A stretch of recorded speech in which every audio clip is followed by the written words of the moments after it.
자, 부동산 개발 보시면은 우리 부동산은 공간이라고 우리가 배우셨습니다. 그래서 부동산 개발은 이 3차원의 공간을 개발하는 건데, 자, 그러면 여러분 교재에 거기 개발의 주체가 나오죠? 중간에. 자, 244페이지 보시면은 이 공공개발 주체가 있습니다. 이 국가나 지방자치단체, 또 공사부문, 뭐 한국토지주택공사죠. 이런 공사부문에 의한 개발은 공공개발에 의한 주체고, 이 민간개발에 의한 주체가 있습니다. 이 토지 소유자인 개인이나 조합, 그리고 이 민간 건설 사업자, 뭐 이런 것은 민간개발 주체에 의한 개발 사업이고, 그리고 국가는 이 토지를 제공하고 인허가를 담당하고, 우리가 민간은 자금을 조달하는 이 민관 공동으로 개발하는 제3섹터라는 용어가 나옵니다. 자, 그런 개발 주체가 있고요. 자, 이 개발의 과정이 나오고 있는데, 자, 이 개발의 과정을 보면은 월포드 학자죠. 월포드. 자, 이 월포드라는 우리가 부동산에 있어서의 이 개발의 과정이 나오는데, 월포드가 우리 시험 문제에 또 우리가 매년 또 출제되는 또 상당히 중요한 부분입니다. 그래서 월포드 우리가 또 잘 확인을 해야 될 부분인데, 자, 월포드가 세 가지가 중요합니다.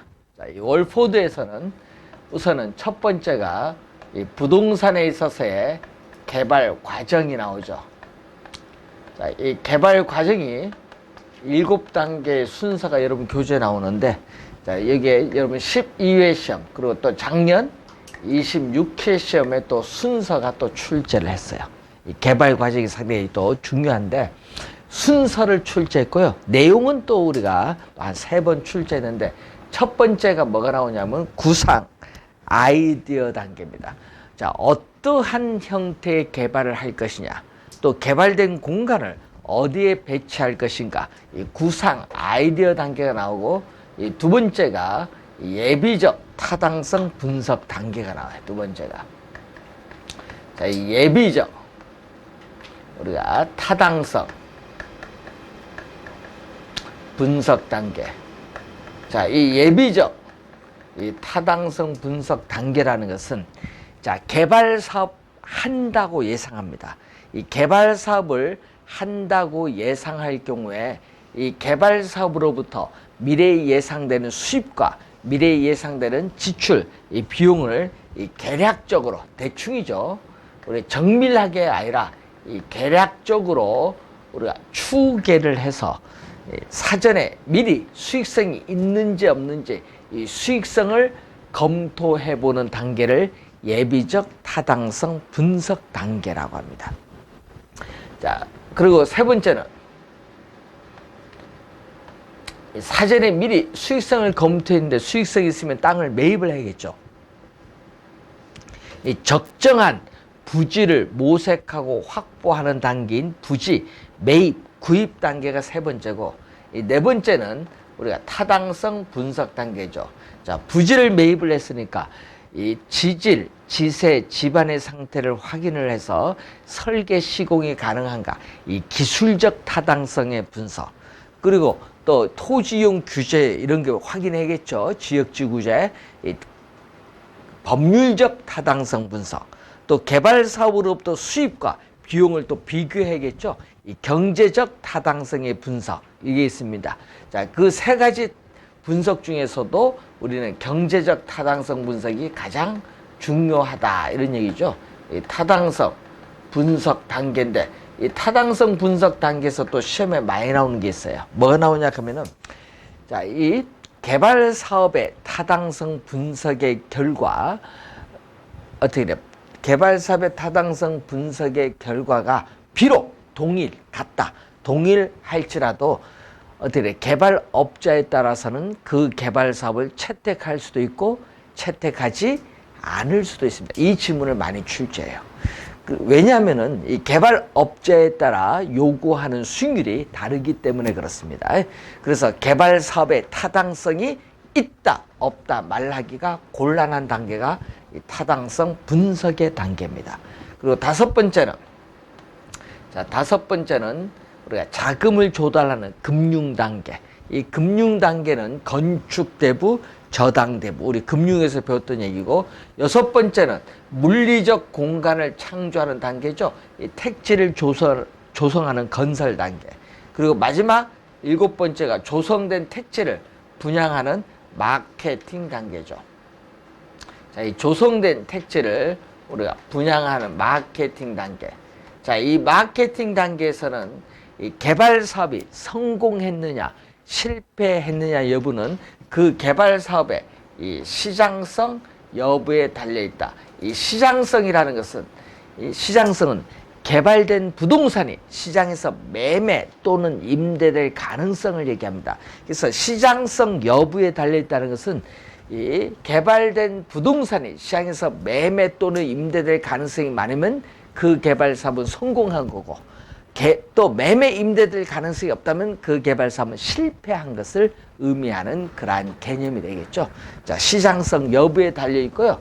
또 공실률을 줄이고 점유율을 높이기 위해서는 개발 사업 초기 단계에서부터 우리는 분양 또는 임대 활동이 이루어지는 것이 바람직하다는 그러한 내용이 거기에 나와 있는 내용이죠. 자, 그럼 시험 문제는 요 세 가지가 또 시험 지문에 또 순서도 두 번 출제했지만 요 세 가지 있는 내용이 또 세 번 또 우리가 시험 문제 출제를 했습니다. 상당히 중요하니까 한번 확인해 두시고, 자, 또 월포드는,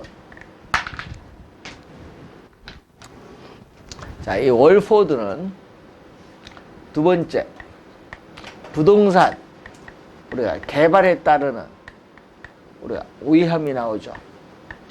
자, 부동산 개발은 미래의 불확실성으로 인해서 이 위험이란 요소가 항상 내포되어 있어요.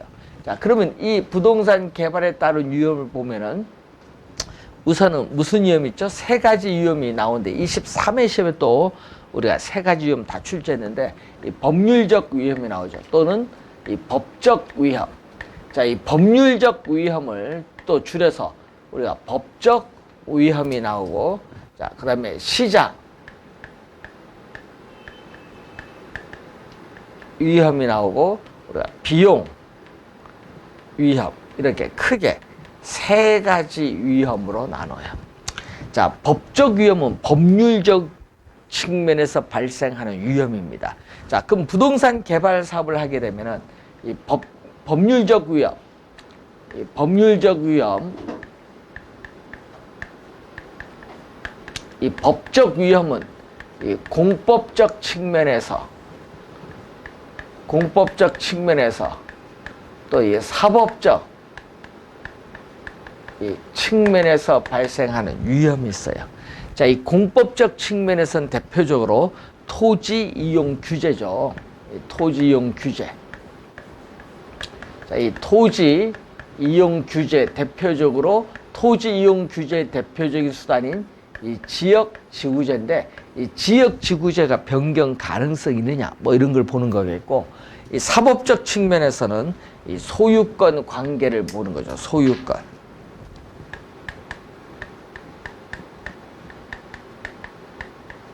소유권 관계라든지 이 개발 사업에 대한 주민에 있어서의 민원, 이것을 우리가 보는 내용이 우리가 되는 거죠. 그래서 이 법적 위험을 최소화하기 위해서는 이미 토지 이용 계획이 확정된 토지를 매입을 하여 개발하는 것이 우리는 법적 위험을 최소화시켜 줄 수 있다, 그런 얘기죠.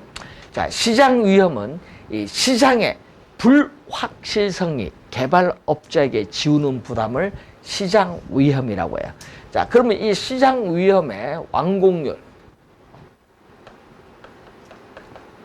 자, 이 완공률 100%로 가까이 갈수록 이 매수자이거든요. 자, 이 완공률 100% 가까이 갈수록 우리가 매수자 입장에서 볼 때는 어떻게 돼요? 위험은 점점 이렇게 줄어들 것이고, 부동산의 가치는 점점 높아지겠죠. 그래서 개발 사업 초기에서는 우리가 매수자 입장에서는 불확실성으로 인해서 위험은 높고 가치는 낮지만 완공률 100% 가까이 가면 갈수록 위험은 줄어들고 가치는 높다고 볼 수 있다. 그 그림의 표현이 이 얘기고요. 또 이 시장 위험의 시장성 연구라는 게 있거든요. 자, 이 시장성 연구, 시장성 연구, 시장성은 아까 배우셨잖아요. 자, 개발된 부동산이 시장에서 매매 또는 임대될 가능성이 있느냐, 그것을 조사 분석하는 것을 시장성 연구고, 또 시장 연구라는 게 있거든요. 시장 연구는 특정 부동산, 서로 다릅니다. 시장 연구는 특정 부동산이 시장에서의 수요와 공급 상황을 연구 분석하는 걸 말합니다. 자, 그리고 또 시험에 또 자주 나오는 것은 또 25회 시험 정답 물었죠. 흡수율 분석이 나오죠. 자, 시장에 과거 1년 동안에 시장에 공급된 부동산이 얼마만큼의 비율로 흡수되는가를 분석하는데, 이 흡수율, 자, 시장에 과거 1년 동안에 공급된 부동산이 얼마만큼의 비율로 흡수되고 있느냐, 흡수율이 높을수록, 또 시장에 공급된 부동산이 100% 완전히 분양, 임대되는 데 걸리는 시간, 흡수 시간이 짧을수록 우리는 시장에서의 위험은 점점 우리가 줄어든다는 것을 또 알 수 있죠. 자, 그러면 이러한 흡수 분석의 또 목적이 나오겠죠. 자, 시험에 벌써 2번 출제인데, 흡수 분석의 목적은 바로 과거 1년 동안에 공급된 부동산, 이 부동산이 이 시장에서 강도가 어떠한가, 이걸 분석하는 거거든요. 그래서 이 시장에서의, 이 부동산 시장에서의 과거 및 현재의 추세를 정확하게 파악을 하겠죠. 자, 이 부동산 시장에서의 이 과거 및 현재의 추세.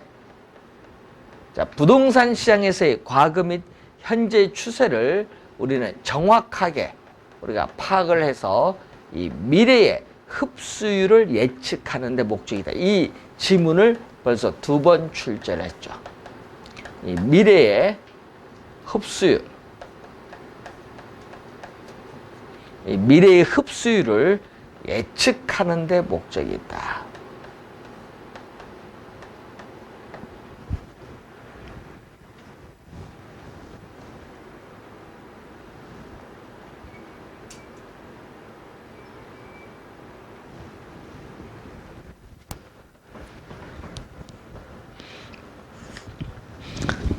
자, 여러분 교재 249페이지에 세 번째, 또 월포드가 우리 얘기한 세 번째, 부동산 개발의 타당성 분석. 그래서 이 세 개 중에 어디서 출제될지 몰라요.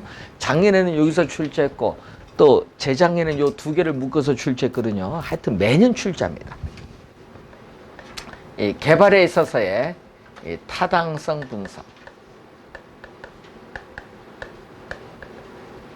자, 이 부동산 개발의 타당성 분석을 보면은 이 분석의 체계와 유형이 여러분 교재 252페이지에 나오는데, 252페이지 보시면은, 자, 부동산 분석에 있어서의 체계와 유형을 보면은 제일 먼저 이 지역 경제 분석이 나타나죠.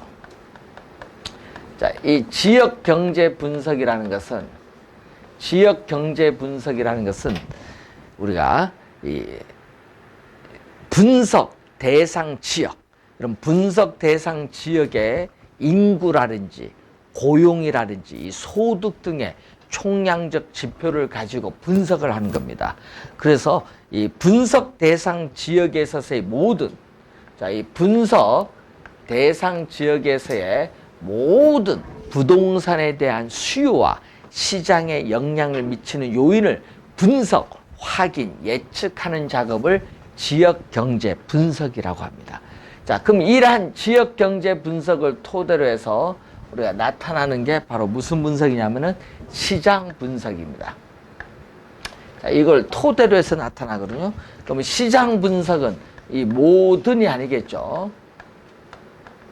자, 이 시장 분석은 모든이 아니라 여기서는 우리가 특정입니다. 특정. 모든이 아니라 특정. 특정. 예를 들면 상업용이면 상업용. 그래서 이 특정 유형의 부동산, 이 특정 유형의 부동산에 대한 수요와 공급 상황을 연구 분석을 하여 전반적인 가격 수준과 이러한 가격 수준의 동태적인 경로를 분석하는 작업을 시장 분석이라고 해요. 그래서 시장 분석에 있어서 분석 대상 시장 지역의 범위는 상권으로 표현을 하는데, 이 상권의 이 범위를 보게 되면은 상권의 범위는 이 개발된 부동산에 있어서의 시장에서의 수요의 대체성 및 경쟁 부동산의 공간적 분포와 관련돼 있고, 이 인구, 뭐 연령이라든지 소득, 이 경제적 인구, 경제학적인 특성에 따라서 우리는 이 인구 경제학적인 특성에 따라서 이 수요자의 특성에 따라서 뭐를 하죠? 우리는 시장을 세분화하죠. 자, 가능 잠재 수요자를 우리는 다른 사람과 구별하는 시장을 세분화하고, 이 공급되는 우리가 상품의 또는 제품의 특성이죠. 이 대상 부동산을 범주화하여 다른 부동산과 구분하는 것을 얘기하는데, 이것은 시장에 있어서의 차별화로 표현되죠. 자, 이 내용은 다 어디에 관련이 있다? 시장 분석과 관련이 있는 내용입니다. 자, 그러면 이러한 지역 경제 분석과 시장 분석을 토대로 해서 세 번째, 시장성 분석이 나타나는데, 주의를 해야 될 것은 시장 분석과 시장성 분석은 같은 용어가 아니다. 용어가 다릅니다. 그래서 뒤에 것은 요걸 시험 문제 최근에 많이 됐는데 25회 2년 전에는 둘 다 출제했어요. 시험에 특히 시장성 분석을 많이 출제하는데, 시장성 분석에서 시험에 출제되는 지문이 있어요. 뭐냐? 이 개발된 부동산이 시장에서 매매되거나 임대될 수 있는 능력을 조사 분석하는 것을 말하죠. 그 지문을 계속 출제하는 겁니다. 시장성 분석. 자, 이 시장성 분석에서는 우리가 아까 설명했던 무슨 분석? 흡수 분석이 여기서 나오는 거죠. 흡수 분석. 자, 그리고 이 개발 사업을 성공적으로 수행할 수 있느냐, 그 여부를 분석하는 게 바로 타당성 분석인데, 그럼 개발 사업을 성공적으로 수행할 수 있느냐, 그것은 이 투자자들의 이 자금을 끌어들일 만한 충분한 수익성이 있는지 여부를 분석하는 게 타당성 분석. 그리고 최종적으로 개발 사업을 할 거냐 안 할 거냐, 우리가 투자 분석의 단계로 이루어지죠. 자, 이 순서는 17회 시험에 한번 출제를 했고요. 시험에 진짜 많이 나옵니다. 자, 그러면 이 세 가지를 묶어서 묶을 수 있고, 또 요 두 가지를 묶을 수 있는데, 이 세 가지를 묶어서 우리는 학자에 따라서는 이 세 가지를 무슨 분석이냐면은 시장 분석이라고 해요. 이 시장 분석을 우리는 선행 분석, 선행 분석이라고, 이 두 가지를 우리가 묶어서 이것을 경제성 분석이라고 합니다. 경제성 분석. 경제성 분석은 후행.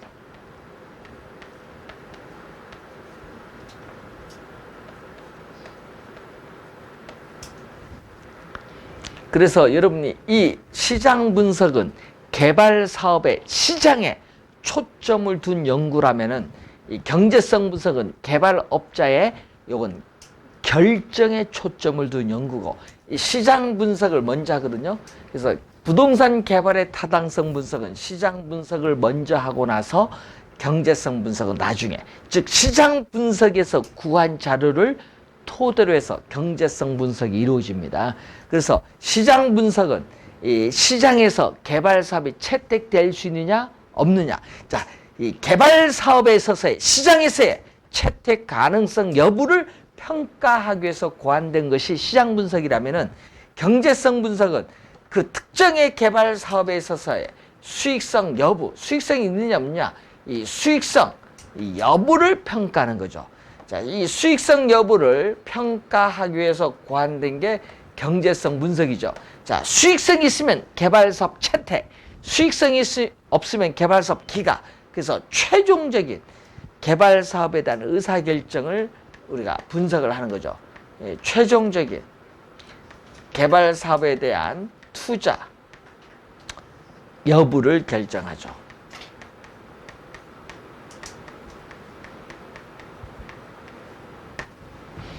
자, 그래서 여러분이 요 내용이 또 시험 문제에 또 자주 출제가 되는 부분이죠. 자, 그럼 이 세 가지 월포드의 견해, 이 세 가지 견해를 시험에 우리는 계속 출제를 하고 있다. 이렇게 보시면 되겠습니다.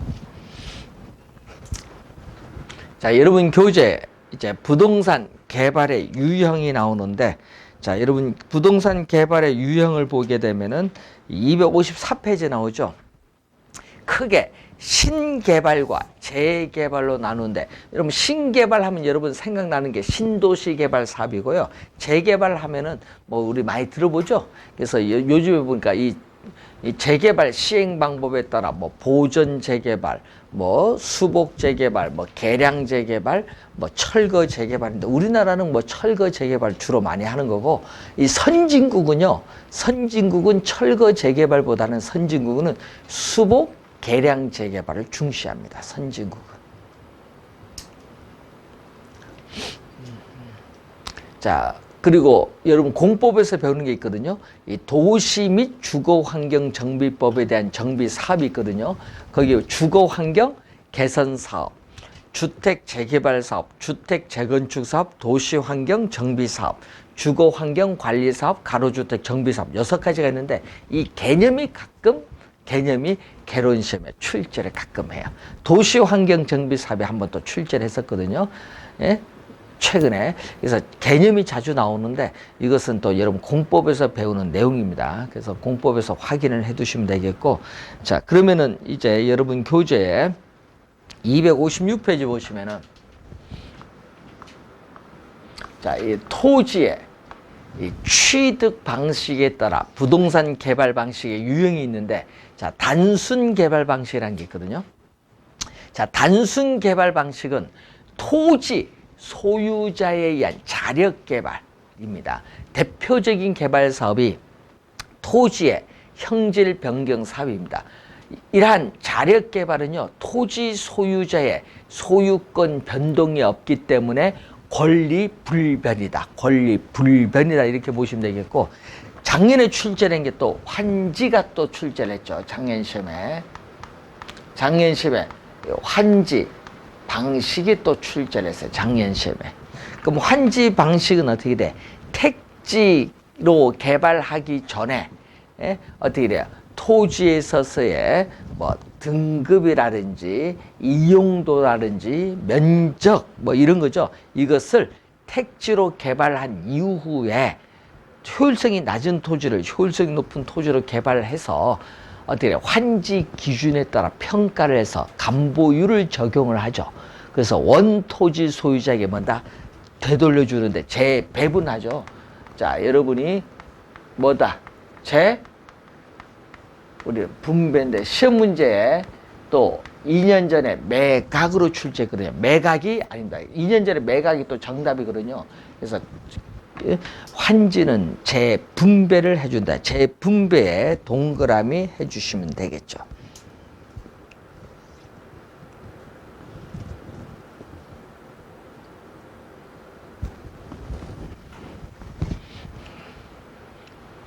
재분배해 주는 겁니다. 자, 이 개념 작년에 또 출제했어요. 개념 출제를 작년에 했고, 요거 매각으로는 또 2년 전에 출제했고, 상당히 시험에 우리가 또 자주 우리가 출제를 하는 부분입니다. 자, 환지 방식이 있고, 또 무슨 방식이냐 하면은 매수 방식이 있어요. 매수, 수용 방식이 있어요. 이 개발 대상 지역의 토지를 전면 매수하는 것을 원칙으로 합니다. 수용을 해주면 어떻게 돼? 보상평가를 통해서 보상을 해주기 때문에 토지 소유자의 권리는 어떻게 돼? 완전히 소멸돼요. 이 토지 소유자의 권리는 완전히 소멸되고, 환지 방식은 원래의 면적보다 적게 재분배가 이루어지기 때문에 이거는 권리가 축소가 되는 방식이야. 그렇기 때문에 권리가 이건 완전히 소멸됩니다. 그래서 토지 소유자에 대한 사적 권리에 대한 침해가 가장 심한 방식은 매수, 수용 방식이 됩니다. 자, 그리고 또 혼합,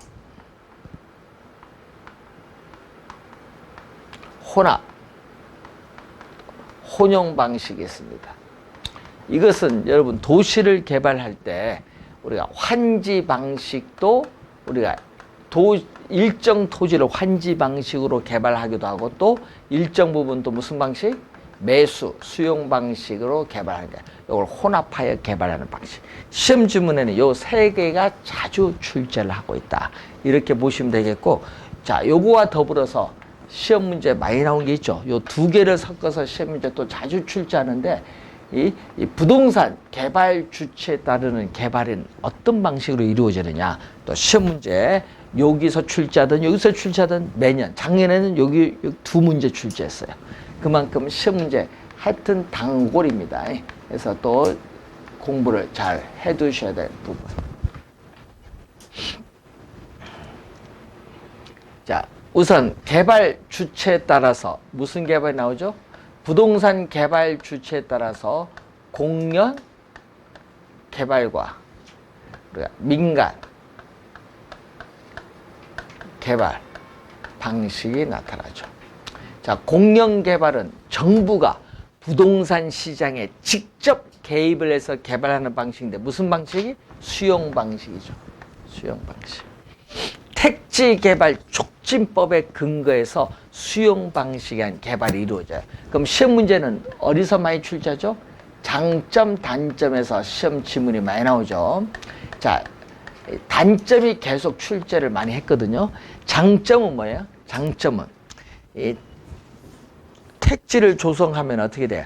대량의 택지를 공급할 수 있고, 자, 수용을 하면은 주거용, 상업용, 공업용, 공공용으로 구분해서 매각을 합니다. 그래서 계획적인 토지 이용이 가능하기 때문에 토지 이용의 효율성을 높일 수 있는 장점이 있고요. 또 저렴하게 토지를 수용해서 조성된 택지를 비싼 가격으로 매각을 하기 때문에 개발 이익을 사회적으로 환수할 수 있는 장점이 있고, 또 환지 방식에 비해서 공공용지를 보다 쉽게 확보할 수 있는 장점이 있어요. 근데 단점은 수용자와 피수용자 사이에서의 갈등을 초래할 수 있어요. 보상액이 너무 적다 보니까 피수용자인 토지 소유자의 불만을 가져오죠. 그래서 우리는 어떻게 토지 소유자의 민원을 야기할 수도 있는 문제가 발생합니다. 단점이죠. 그리고 개발 사업 시행자에 있어서의 초기 어떻게 돼요? 비용 부담이 가중된다는 단점. 또 초기 보상비를 한꺼번에 지출하기 때문에 통화량이 팽창이 돼서 물가가 상승할 우려가 있고, 토지를 수용당한 사람 인근 지역에 가서 토지를 또 사야 되거든요. 이 대토로 인해서 인근 지역의 집가를 앙등시킬 우려가 있다는 그런 단점은 있어요. 자, 최근의 시험은 단점에서 또 자주 또 출제를 하고 있어요. 자, 민간 개발 방식을 보면은, 자, 이 민간 개발 방식을 보면은 우선 자체 개발 방식. 자, 지주. 자, 개발 사업의 규모가 크고 불확실성이 큰 사업일 경우에는 토지 소유자와 개발업자가 공동으로 지주 공동 사업을 하고, 그리고 토지 신탁 개발 방식이 있겠죠. 그리고 또 컨소시엄 구성 방식이 있습니다. 자, 이 자체 개발 방식은 토지 소유자가 토지를 가지고 있어요. 그러면 토지 소유자가 이 토지를 우리가 소유하고 있는 거야. 그런데 중요한 것은 토지 소유자가 토지를 가지고 있으면서 개발 사업에 필요한 자금도 토지 소유자가 조달해요. 그래서 자금 조달, 이 주체도 토지 소유자가 조달해요. 그러다 보니까 개발 사업에 필요한 자금 조달에 따르는 부담이 어떻게 돼요? 높다는 단점이 있어요. 자, 그리고 또 개발 사업에 대한 시행도 토지 소유자가 하거든요. 그렇기 때문에 개발 사업 수행의 속도 빠르다. 장점. 또 개발 사업의 결과 발생한 이익도 토지 소유자에게 귀속 돌아가죠. 그렇기 때문에 우리는 또 개발 사업의 이익이 토지 소유자에 전부 귀속된다는 장점이 있어요. 자, 자체 개발 방식입니다.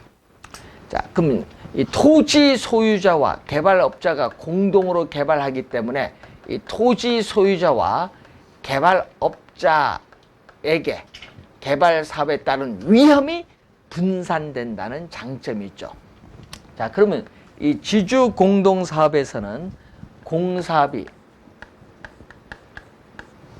공사비를 대물로 변제하는 형태가 있어요.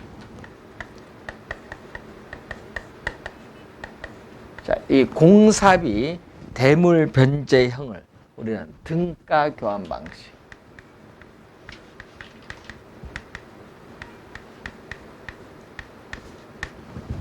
등가 교환 방식. 그리고 우리가 분양금을 공사비로 또 지급하는 형태가 있고, 자, 투자자 모집형이 있어요.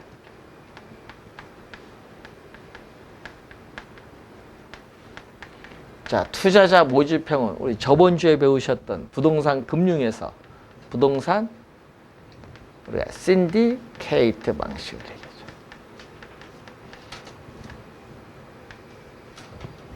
자, 그리고 사업,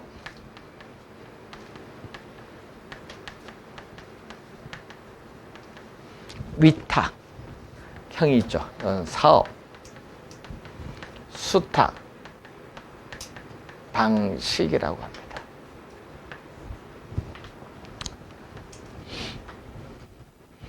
자, 공사비를 대물로 변제하는 형태거든요. 자, 토지 소유자가 이 건설업체 시공사에게 도급 발주 공사를 합니다. 그래서 이 준공된 건축물의 일부를 대물의 형태로 변제하는 방식을 얘기해요. 이걸 등가 교환 방식이라고 하는데, 그러면 무슨 얘기냐면은 이 토지 소유자는 땅을 가지고 있어요. 자, 토지 소유자는 땅을 가지고 있는데 개발 사업에 필요한 자금이 없어요. 그렇기 때문에 이 재원 조달자를 포함한 개발업자가 이 재원 조달자를 포함한 개발업자가 개발 사업에 필요한 건축 자금을 투입을 해서 건물을 지어요. 그래서 건물을 짓죠. 그러면 이 준공된 있어서의 건축물의 건축 면적. 자, 이 준공된 건축물에 있어서의 건축 면적을 이 토지 소유자는 뭐를 가지고 있어요? 토지 소유자는 토지를 보유하고 있는데 이 평가를 통해서 토지 가격 얼마냐, 적정한 가격. 이 토지 가격과 또 이 개발업자는 뭐죠? 또 이 개발 사업에 필요한 뭐를 투입을 했어요? 개발업자는 건축 자금을 투입을 했죠. 이 토지 소유자의 토지 가격과 개발업자의 건축 자금 비율에 기초해서 이 건축물의 면적을 뭐에 따라 자기들이 투자한 지분에 따라 건축물의 면적을 나누어 갖는 방식이에요. 그러니까 수수료, 지분에 따라 건축물의 면적을 나누어 갖기 때문에 수수료의 문제가 발생하지 않습니다. 수수료의 문제가 발생하지 않는 방식이에요. 지분 형태로 나누어 갔기 때문에. 자, 이때 주의를 해야 될 것은 어떻게 돼? 토지 소유자와 개발업자 간에 공동으로 개발하는 사업이라는 걸 항상 공동개발 사업이라는 걸 항상 염두에 둬야 돼요. 공동개발 사업이라는 거는. 그래서 개발 사업의 이익은 토지 소유자와 개발업자에게 상호 배분되는 겁니다. 자, 주의해야 될 것은 이 토지를 소유한 사람이 누구? 토지를 소유한 사람이 누구죠? 토지 소유자입니다. 근데 주의해야 될 것은 이 개발 사업의 시행 주체가 여러분이 누구냐? 토지 소유자는 거예요. 개발 사업 시행 주체가 개발업자가 아니라 토지 소유자라는 것을 주의하셔야 되겠습니다. 자, 작년에 이것도 출제했었죠. 자, 여러분 옛날 건축물 선분양 제도가 있어요. 옛날에. 그럴 때는 어떻게 돼? 건축물 착공하기 전에 미리 분양을 해버려요. 분양을 하면 어떻게 돼? 분양 대금이 들어오잖아요. 그 분양 대금 중에 일부를 뭘로? 분양 대금 중 일부를 뭘로? 공사비로 지급을 하는 방식이에요. 그렇기 때문에 자금 동원 능력이 없는 개인이나 기업이 과거에 많이 행하는 방식입니다. 대표적인 게 여러분 요 옆에 있는 동대문 두타 있죠? 동대문 그거 있잖아요. 개발 건물 많이 들어섰잖아요. 그거 다 뭐예요? 옛날 선분양한 거 아니에요? 그래서 옛날에 여기 옆에 국회의원 국회의원 구속되고 했잖아요. 왜? 그거 편의 봐줬다가 종로구청에서 공무원도 구속되고 아세요? 2조 원 사기 사건 발생했잖아요. 그때 당시에 공부했던 제자가 찾아왔어. 근데 요거 지금 계약을 해야 되는데 자기는 2채를 계약을 해야 되겠다.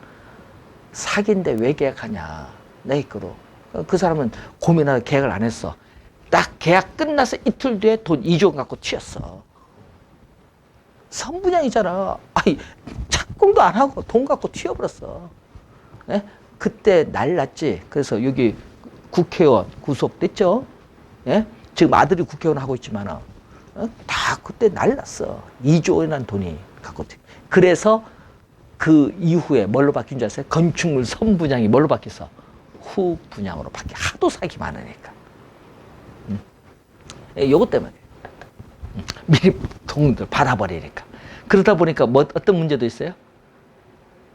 이중 분양하는 문제도 있을 수 있죠. 그래서 상당히 문제가 생겼어요. 그때 당시. 자, 그런 형태. 자금 동원 능력이 없는 개인이나 기업이 옛날에 많이 행하던 방식입니다. 이게. 자, 투자자 모집형은 돈이 없어도 투자자를 모집해야 돼. 그러니까 투자자를 모집하죠. 우리 지금 조합원 모집한다 이런 얘기 하잖아요. 그러면 우리 조합 아파트 개발 사업에 있어서 조합원을 모집하는 거예요. 그러니까 자금은 누가 조달해야 돼? 그러면 결국은 요거는 자금 조달 주체는 누구다? 투자자야. 자금 조달 주체는 투자자가 하는 거예요. 투자자를 모집하는 건 자금을 조달하기 위해서. 그래서 우리는 개발 사업을 하게 되겠죠. 그러면 개발 사업을 하면 어떻게 돼요? 그 개발 사업의 결과 발생한 수익을 투자자에게 투자한 지분에 따라 그 성과를 배당을 해주거나 아니면 일종의 지분을 그 투자한 지분에 따라 지분을 보장하는 방식의 투자자 모집형이에요. 자, 토지 우리가 소유 주체나 이 사업의 시행의 주체는 누구냐? 개발 사업 우리는 시행자가 되겠죠.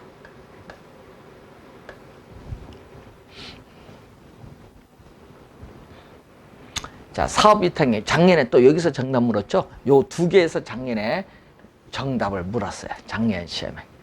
시험에 많이 내거든요. 요 2개를. 사업 위탁형은 뭐죠? 위탁을 하는 겁니다. 토지 소유자가 개발 사업 전반을 개발업자에게 위탁을 하여 개발하는 방식이에요. 그럼 개발업자는 개발 사업 위탁을 받아서 계약서 쓸 거 아니야. 그 계약서 상에 뭐죠? 수수료 몇 프로 받겠다. 수수료만을 받는 방식입니다.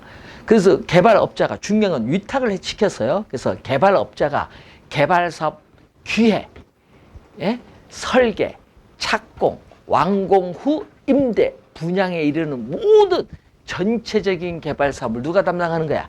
개발업자가 담당하는 방식이에요. 다 위탁을 시켜버렸기 때문에. 자, 그래서 토지는 누가 가지고 있어요? 중요한 거는. 토지는, 땅은 누가 가지고 있어요? 토지 소유자. 또 개발 사업에 필요한 자금도 토지 소유 주체이면서 이 자금 조달 주체도 누구다? 토지 소유자가 되죠. 자, 토지 소유 주체가 토지 소유자이기 때문에 이 개발 사업은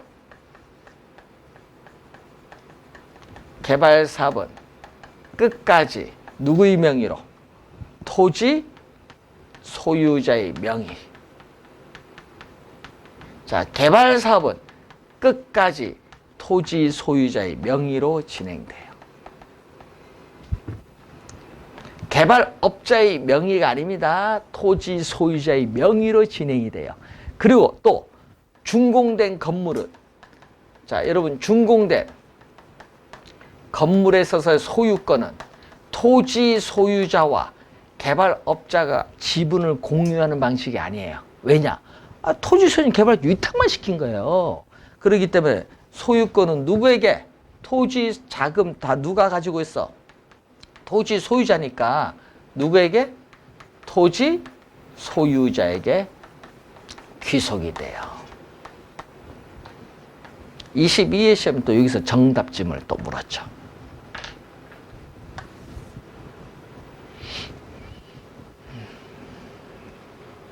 자, 토지 신탁 개발 방식을 보면은, 자, 토지 소유자는 위탁자. 토지 소유자는 위탁자라고 해. 21회도 나오는데, 그리고 신탁회사는 신탁을 받는 뭐죠? 수탁자라고 해요. 자, 그러면은 우리가 토지 소유자는 땅을 가지고 있는데 개발 사업 필요로 하는 자금도 없고요. 전문적인 노하우도 없어. 땅만 가지고 있어. 근데 나는 이걸 개발해서 수익을 얻고 싶다. 신탁을 하면 돼요. 뭐 20년, 30년 계약을 맺어서 신탁을 하면 돼. 그럼 토지 소유자가 토지를 신탁을 하면은 신탁회사는 토지 소유자에게 수익증권을 주겠죠. 자, 중요한 것은 여기서 시험에 많이 나오는 게 있죠. 중요한 것은 형식상 법률적으로 소유권을 누구 앞으로? 신탁회사 앞으로 이전해야 돼. 왜 이전해야 돼, 이거? 예? 이유가 있어요. 여러분, 토지 소유자가 파산해서 망했다. 그러면 땅에 뭐 들어와? 압류 들어올 거 아니에요. 문제 있죠, 그러면은. 못 들어오게 막아야지. 그래서 이전을 시켜버리는 거야. 토지 소유자가 파산하더라도 신탁 기간 동안에는 압류가 못 들어와. 그래서 신탁회사는 안심하고 개발 사업을 진행할 수 있는 거예요. 그건 중요한 거예요. 그래서 시험에 많이 내는 거예요. 형식상 소유권을 이전해. 그러면 소유권을 이전했기 때문에 토지는 누가 가지고 있어? 신탁 기간 동안에는 누가 소유권을 가지고 있어?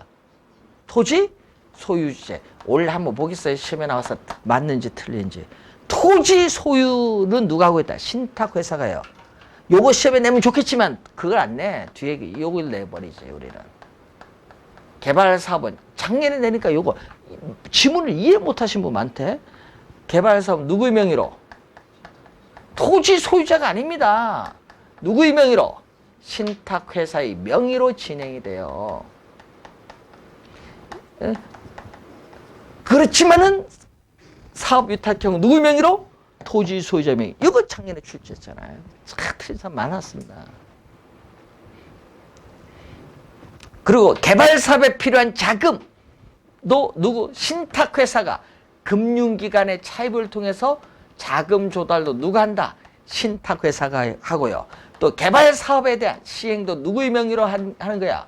신탁회사의 명의로 하기 때문에 시행 주체도 신탁회사야. 그렇지만은 이 수익증권을 가진 소유자에게 신탁에 따르는 이 개발 사업의 결과 발생한 이익은 누구에게? 수익증권 소유자에게 귀속이 돼요. 신탁회사는 어떻게 돼요? 수수료, 개발 사업에 따른 수수료를 수취하고요. 주의해야 될 것은 신탁 기간이 끝났어. 신탁 기간이 끝나면은 토지와 건물은 누구에게? 토지 소유자에게 반환이 됩니다. 시험에 많이 나옵니다. 자, 컨소시엄 구성 방식. 요즘 컨소시엄 뉴스 많이 나오죠. 자, 대규모 개발 사업에 있어서 자금이 조달할 필요가 있고 기술력 면에서 보완할 필요가 있을 때 여러 법인, 기업 간의 컨소시엄을 구성해서 개발하는 방식입니다. 자, 그럼 여러 법인 중에 하나의 회사가 대표 회사가 될 수 있지만은 이해관계가 상충될 때는 별도의 회사를 설립을 해서 대표 회사를 만들 수도 있어요. 연합 법인을 만들 수도 있습니다. 자, 그래서 여러 법인 간의 컨소시엄을 구성하면요, 개발 사업의 안정성은 있다는 장점이 있지만은 서로 이해관계가 있기 때문에 어떻게 돼? 개발 사업이 지연될 가능성도 있고 책임이 회피될 우려가 있다는 단점은 있습니다.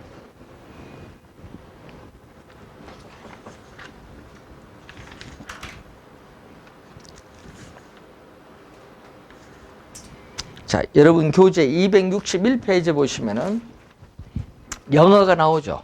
항상 여러분 우리는 늘 B가 먼저예요. 순서는 이렇게 가면 돼요. 작년에 요걸 출제했거든요. BTO. 그러면 순서로 가면 돼. B는 빌드, 건설하는 겁니다. 무슨 얘기냐? 민자 유치하거든요. 그 민간의 자금을 유치해서 민간 건설 사업자가 개발 사업을 해요. 그래서 시설을 준공합니다. 준공한 이후에 트랜스퍼, 소유권입니다. 트랜스퍼, 소유권을 국가 또는 지방자치단체에게 이전을 해요. 준공해서 바로 이전을 해요. 그리고 아파트 운영권 누가 가지고 있어? 그 시설에 대한 운영권은 누가? 민간 건설 사업자가 가지고 있어. 그래서 소유권은 이전시켰지만은 시설 운영권은 민간 개발 사업자가 가져서 계약 기간, 예를 들어서 20년 약정을 맺었겠죠? 그 기간 동안 시설을 운영하면서 그 사용자로부터 뭐를 받아? 사용료를 받아서 투자한 자금을 회수하는 방식. 되겠죠? 예? 그러면 만약에 BOT는 뭐야? BOT는 민간 자금을 조달해서 시설 준공했어. 그 민간 건설 사업자가 시설 운영 관리권을 가지면서 또 사용자로부터 사용료를 받아서 자금을 회수해서 계약 기간이 끝나면 국가 지방자치단체의 소유권을 이전하는 거야. BOT. 그러면 여러분 여기 지하철 9호선 할 때 누가 자금을 투자했어요? 민자. 예? 예? 대표적인 민자. 예? 예? 예?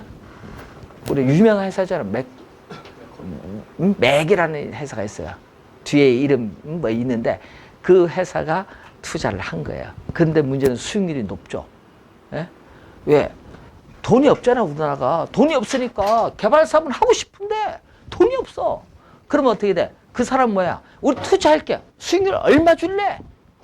얘기하죠. 얼마 줄래? 그러면 이 정도 우리 돈을 투자할게. 그러면은 우리는 월 얼마씩 받아가야겠다. 그럼 난 수익률 이 정도 나올 정도 너네 보장해 줄 거냐? 물어. 오케이. 계약서 쓰지.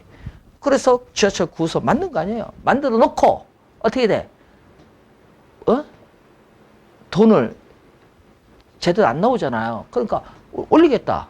인상 권한 누구한테 있어? 사용자한테 있어. 소유권 없어. 서울특별시나 소유권 없어. 누구한테 있어? 맥쿼리한테 있어. 그러니까 어떻게 돼? 올려버리는 거지. 올려서 우리 회수하겠다. 날라지 이제 막. 예? 그 어떻게 해? 돈이 없어서 만든 건데. 그러니까 어떻게 돼? 그럼 우리가 그 돈을 다 주겠다. 인수를 해야 될 거 아니야. 그러니까 이제 국가 간 소송 가는 거지. 투자 소송. 예? 그러니까 우리나라가 어떻게 돼? 한 방 가는 거 아니에요. 국가 간 투자 소송 가는데 가버리잖아요. 그러니까 어떻게 돼? 예? 돈을 더 줘야 될 거 아니에요. 위약을 했으니까 위약금을 더 주고 없애야 될 거 아니에요. 계약을 취소. 위약금 줘야 되는 거예요. 여러분 부동산도 계약 취소하면 뭐 줘야 돼? 위약금 주듯이 똑같이 줘야 돼. 위약금 주고 취소했잖아요. 예? 그래서 여러분 어떻게 돼? 지하철 9호선 여러분 사용료를 낮추는 대신 위약금을 준 거 아니에요. 소송까지 가서. 미쳤지? 왜? 9호선 이용한 사람 그 사람이 내는 걸 왜 우리가 내야 되냐 이거지. 맞잖아요. 9호선 이용한 사람 내라 이거야. 이용 안 하면 돼. 계약 기간 동안만 이용 안 하면 돼. 끝나면 누구한테 가는 거야, 소유권은? 서울시로 가는 거예요. 이용 안 하면 되지. 왜 이용해? 그것을 없을 때도 잘만 다녔는데. 우리는 사람 웃긴 사람들이야. 예? 그거 갖고 뭐 계약이 어떻고 웃기는 짬뽕들입니다. 위약금 왜 줘요? 대표적인 게 뭔지 아세요? 예? 인천공항고속도로입니다. 인천공항고속도로 만들 때 어떻게 했는지 아세요? 누가 만들라고 했습니까? 예? 아니 이용한 사람이 있을 거 아니에요. 인천공항고속도로 한번 이용해 봤어요? 얼마 냅니까 지금? 왕복 예? 15,000원이요? 그 처음에 얼마인지 아세요? 요금 계약 그 설정할 때 처음 52,000원입니다. 왕복 52,000원. 그럼 누가 내야 돼요? 그 자동차 뭐 이거 왔다 갔다 하는 사람 내야 될 거 아니에요. 52,000원을. 그 왜? 그때 당시 1조 5천억 투자했거든요. 민자에서. 그러면 회수를 해야 되니까 계약 기간 동안 나는 52,000원 받아야 되겠다. 그 방송 나오니까 날랐지. 이용하는 사람 왜 더 날쳐? 이용 안 하는 사람 날칠 필요가 없어. 이용하는 사람이 날치든지 뭐 하는데. 그럼 이용하지 마라 이거야. 국도 타서 가라 이거야. 2시간 걸려서. 왜 20분 만에 갈 수 있는 걸 2시간 걸려서 시간의 기회비용 아닙니까? 근데 그것을 어떻게 돼? 난리치니까 얼마? 예? 한 번 자격 통과할 때마다 35,000 국가가 물어주잖아요, 지금. 계약 기간 동안. 이용자는 하지만 35,000이 물어주잖아요. 그래서 1조 5천원 하지만은 그래서 매년 지금 1,500억씩 주잖아요. 미친 거지. 이용하는 사람 뭐야? 무슨 죄입니까? 국가 세금 갖고. 맞죠? 이용하는 사람, 그러니까 뭐해? 왜 외국 가는데 왜 마중 갑니까? 마중 가는 사람 우리나라밖에 없습니다. 외국에 마중도 안 가요. 놀러 가면 가지. 왜 마중 가고 마중 와요? 전철 타고 가든지. 예? 그러니까 여러분 그거 지금 환원해야 돼요. 지금 그것도 5만 원으로 환원해야 됩니다. 그래야 뭐 한다? 국가 적자 없어요. 그 돈만 어떻게 돼요? 지금 새는 돈 있죠? 아까처럼 지하철 9호선 뭐 이런 게 있잖아. 그 돈만 모으면요. 전국에 무상 급식 보육 다 돼. 다 됩니다. 그 돈이 얼마인 줄 아세요? 지금 우리나라 나가는 돈이 6조입니다. 6조. 그럼 다 되지. 쓸데없는 것에 막 나가는 거예요. 우리나라 이게 민자 유치가 잘못된 거예요. 지금 사업이. 예? 왜냐? 이게 지방자치단체가 되다 보니까 뭐죠 이게? 뭐가 표가 나야 될 거 아니야 선거에서. 그러니까 개발 사업밖에 없는 거예요. 그러니까 돈이 없으니까 유치를 해서 개발하다 보니까 이런 현상이 나타나는 거예요. 많습니다. 용인 경전철, 의정부 경전철, 김해 경전철. 예? 다 적자 아닙니까? 대구는 또 경전철, 또 광주도 만든다 하대. 우린 전부 반대했는데 왜 하느냐? 문제가 심각해요. 이런 게. 저는 이제 예술의 정당 밑에 통과하는 게 얼마 2,000원인가요? 현금? 예, 저는 그걸 이용합니다. 돌아가는 거. 왜냐? 그것도 서울특별시가 또 물어주는 거거든요. 그것도. 근데 그것도 이용하는 게 이용해줘야 될 거 아니에요. 예? 그러면은 통과하면은 5분 만에 오는 길을 돌면은 막히면 40분입니다. 기름값도 없는데 뭐. 그런 게 다 물어주는 거예요. 그리고 여러분 또 이번 공사하는 게 있거든요. 사당, 여기 뒤에서 사당 뒤를 또 뚫는 게 있거든요. 예? 여러분 나중에 보면은 차도 하도 막히니까 사당 뒤로 뚫는데 그것도 민자입니다. 그것도 한번 통과할 때마다 돈 또 넣어야 돼. 그것도 비쌉니다. 왜? 터널 공사가 많아서요. 비용이 많이 비쌀 거예요, 그것도. 그런 게 다 요거 비. 예? 그래서 최근에 짝수해는 계속 나왔네요. 22회, 24회, 26회. 내년은 홀수거든요. 올해 27회. 나올지 안 올지 모르겠네요. 알아서 하십시오. 짝수해 좋았다. 자, 이렇게 해서 그걸 보고 잠시 쉬고 여러분 262페이지 TDR 하도록 하겠습니다.